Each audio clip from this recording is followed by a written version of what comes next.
میں اللہ کو حاضر ناظر جان کے یہ بات کر رہا ہوں. ابھی میرے کمرے سے خاتون نکل کے گئی، اس کا لودرا سے تعلق تھا. میں اس کی جتنی مدد کر سکتا تھا میں نے کر دی. 5 اس کے بچے تھے. کہتی میاں شوگر کا مریض، اور میرے پاس وہ اس لیے آئی، لا الہ الا اللہ محمد رسول اللہ. وہ مجھے یہ کہنے آئی کہ کیونکہ آپ ٹرانسپلانٹ اور ان معاملات کو بھی دیکھتے ہیں تو میرا جگر اور گردہ بکوا دیں. میں نے کہا بی بی ایسا نہیں ہوتا، یہ قانوناً بھی جرم ہے اور یہ چیز پاسبل ہی نہیں ہے. کہتی نہیں، آپ کے پاس تو اتنے مریض آتے ہوں گے، میرا جگر اور گردہ کسی کو بکوا دیں. میں نے کہا نہ یہ انڈیا، نہ پاکستان، نہ پوری دنیا میں ایسا پاسبل ہی نہیں ہے، نہ ایسا کچھ ہوتا ہے، اور یہ ہیومن ٹریفکنگ کے زمرے میں آتا ہے. اور اگر خود آرگن ٹریفکنگ کے، اگر تم کسی اور سے بات کرو گی تو سیدھی جیل میں جاؤ گی، اور یہ اور اس کا تمہیں نقصان ہوگا. اور خدارا کبھی کسی سے اس طرح کی بات دوبارہ باہر مت کرنا. میرے پاس ڈونیشنز ہوتی ہیں، میں اس کی جو مدد کر سکتا تھا میں نے کی ہے. لیکن میں یہ بات آپ لوگوں سے اس لیے شیئر کر رہا ہوں کہ یہ میری ویڈیو اگر حکمرانوں تک پہنچے تو ملک کے حالات، آپ لوگ تو بالیاں نوچنا اور بالیاں بیچنے اور ان کی باتیں کر رہے ہیں بجلی کے بلوں کے لیے. میں ایز اے ڈاکٹر آپ کو یہ بات کر رہا ہوں کہ لوگ ہمارے پاس بڑے سیریس موڈ پہ یہ آ رہے ہیں کہ ہمارا گردہ بکوا دیں یا ہمارا جگر بکوا دیں. اب حالات ایسے ہو گئے ہیں کہ ہم گزارا نہیں کر سکتے.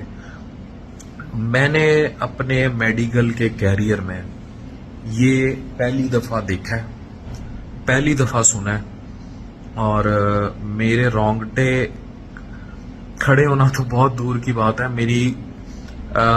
میرے پاس الفاظ نہیں ہے کہ اس ملک کے باسی کس بربریت سے گزر رہے ہیں، وہ کس قدر ڈپریشن اور پریشانی کا شکار ہیں. میں خدا کو حاضر ناظر جان کر یہ بات کر رہا ہوں کہ اگر ہمارے پرائیویٹ سیکٹر میں اس طرح لوگ آ کے یہ بات کر رہے ہیں اور یہ اپنا آرگن تک، جوان ابھی خاتون تھی، آرگن تک بیچنے کو تیار ہے، تو مجھے صرف یہ بتائیں کہ باقی دنیا میں، باقی پاکستان میں لوگ اپنا کیا کیا بیچ رہے ہوں گے. آپ تو یہ دکھا رہے ہیں نا چینلز پہ کہ کوئی موٹر سائیکل بیچ رہا ہے، کوئی کچھ بیچنے کی کوشش کر رہا ہے. مجھے بتائیں یہ عورت اپنا گردہ اور اپنا جگر بیچنے کی باتیں کر رہی تھی، وچ از انلیگل، انہیومن، انسانیت سے گرا. قانوناً جرم تو ایک اور پیرایا ہے، اخلاقی انسانی طور پر کتنی غلط بات وہ کر رہی تھی آ کے، مجبور ہو کر، کہ اسے اندازہ بھی نہیں تھا. لیکن اس نہج پر کون لے کے آیا ہے؟ ان 70 سالوں میں پاکستان نے کہاں کا سفر کیا ہے؟ یہ میں بطور ڈاکٹر آپ لوگوں سے سوال کر رہا ہوں کہ ہمارا معاشرہ کس نہج پر آ گیا ہے. آنے والے وقت میں لوٹ کھسوٹ کا کیا عالم ہوگا. یہ میں منفی ویڈیو نہیں بنا رہا، میں خدارا اپیل کر رہا ہوں حکمرانوں سے کہ کچھ سوچ لیں، مہنگائی کا کچھ سوچ لیں، اس کو قابو کرنے کے لیے جو کر سکتے ہیں کریں. لوگوں کے حالات بہت برے ہیں. لوگ اپنے گردے جگر، ہم نے باتوں میں سنا تھا کہ جی گردہ بیچ دیں گے، جگر بیچ دیں گے. قسم کھا کے کہہ رہا ہوں، میرے سامنے بیٹھی خاتون یہ بات کر کے گئی ہے. یہ ہم کہاں کھڑے ہیں؟ ہم کس معاشرے کے باسی ہیں؟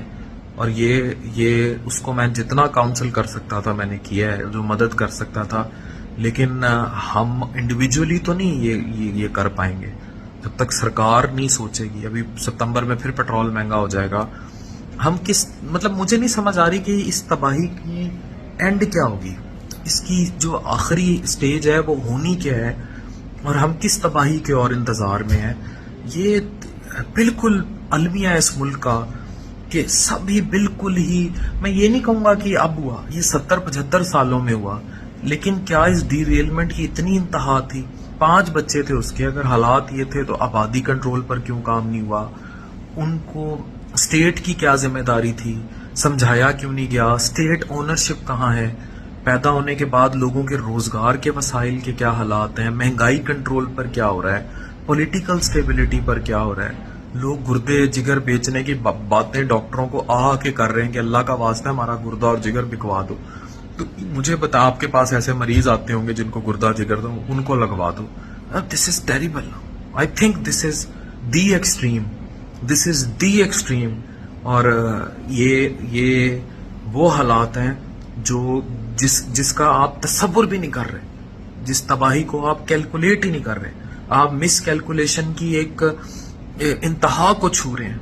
خدا کے لیے کچھ سوچ لیں غریبوں کا, اوور آل ہی کچھ سوچ لیں. اس میں امیر بھی نہیں محفوظ رہے گا, اسے نارکی میں ملک ہی نہیں رہے گا, تو پھر نہ تساں رہنا ہے نہ ساں رہنا ہے.